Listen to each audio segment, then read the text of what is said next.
नमस्कार, आप देख रहे हैं न्यूज 18 का डिजिटल प्लेटफॉर्म और मैं हूं आपके साथ सृष्टि शेखर। मिडिल ईस्ट में जारी जंग आज 7वें दिन और ज्यादा खतरनाक मोड़ पर पहुंच गया है। अमेरिका और इजराइल की संयुक्त कार्रवाई के जवाब में ईरान लगातार पलटवार तो कर रहा है और अब ये टकराव सिर्फ 3 देशों तक सीमित नहीं रहा, बल्कि पूरे क्षेत्र में अस्थिरता लगातार बढ़ गई है। ताजा हमले में ईरान के शिराज शहर पर अमेरिका और इजराइल ने एयर स्ट्राइक की है, जिसमें कम से कम 20 लोगों की मौत और 30 लोग घायल बताए जा रहे हैं। वहीं ईरान ने यह भी दावा किया कि उसने अमेरिका का MQ-9 रिपर ड्रोन और इजराइल का हर्मेस 900 ड्रोन मार गिराया है। तो देखिए, शिराज पर आज एक बड़ा हमला हुआ है। ईरानी मीडिया की माने तो हमला शिराज शहर के जीबा शहर इलाके में रिहायशी क्षेत्र में हुआ और इस हमले में कई आम नागरिक मारे गए हैं, जिनमें 2 मेडिकल कर्मचारी भी शामिल बताए जा रहे हैं। ईरान की रेड क्रिसेंट सोसाइटी के अनुसार अब तक अमेरिका और इजराइल के हमले में देश भर से 3000 से ज्यादा घर और लगभग 500 दुकानें तबाह हो चुकी है।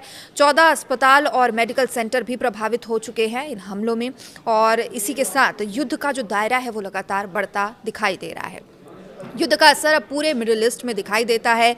ईरान ने इजराइल समेत कई देशों पर मिसाइल और ड्रोन हमले किए हैं और बताया जा रहा है कि अब तक 12 से ज्यादा देशों के सैन्य ठिकाने या रणनीतिक जगह निशाने पर आ चुकी है। इसके साथ ही लेबनान में भी इजरायली हमलों के कारण करीब 5 लाख लोग अपने घर छोड़ने पर मजबूर हो चुके हैं।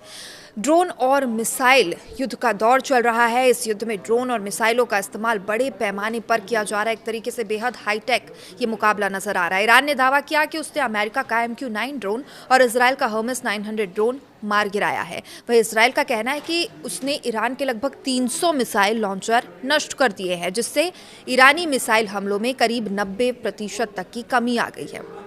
अब इस पर वैश्विक असर क्या पड़ रहा है, उस पर भी बात कर लेते हैं। तो देखिए, युद्ध का असर अब वैश्विक व्यापार और तेल सप्लाई पर पड़ रहा है। फ्रांस के परिवहन मंत्री ने बताया कि फारस की खाड़ी के में 52 फ्रांसीसी जहाज फंसे हुए हैं, जबकि रेड सी में 8 जहाज रुके हुए हैं। तेल बाजार भी प्रभावित हुआ है। कच्चे तेल की कीमतें $84 प्रति बैरल तक पहुंच चुकी है। और इस बीच अमेरिकी राष्ट्रपति ट्रंप का बड़ा बयान सामने आया। उन्होंने राजनीतिक बयान दिया और उन्होंने कहा है कि ईरान का जो नया सुप्रीम लीडर है उसे चुनने से पहले अमेरिका को उसमें शामिल करना चाहिए। ट्रंप ने यह साफ कर दिया है कि वो अली खामनेई के बेटे मुस्तबा खामनेई को नया नेता मानने के पक्ष में बिल्कुल भी नहीं है। अब देखिए, इस पूरे मामले में लगातार रिएक्शंस भी कई जगहों से सामने, और अब भारत की प्रतिक्रिया की अगर हम बात करें तो ईरान के supreme leader Ayatollah Ali Khamenei की मौत पर भारत ने भी शोक व्यक्त किया और विदेश सचिव विक्रम मिस्री ने नई दिल्ली स्थित ईरान दूतावास जाकर शोक पुस्तिका पर हस्ताक्षर किए और भारत की ओर से संवेदनाएं व्यक्त की।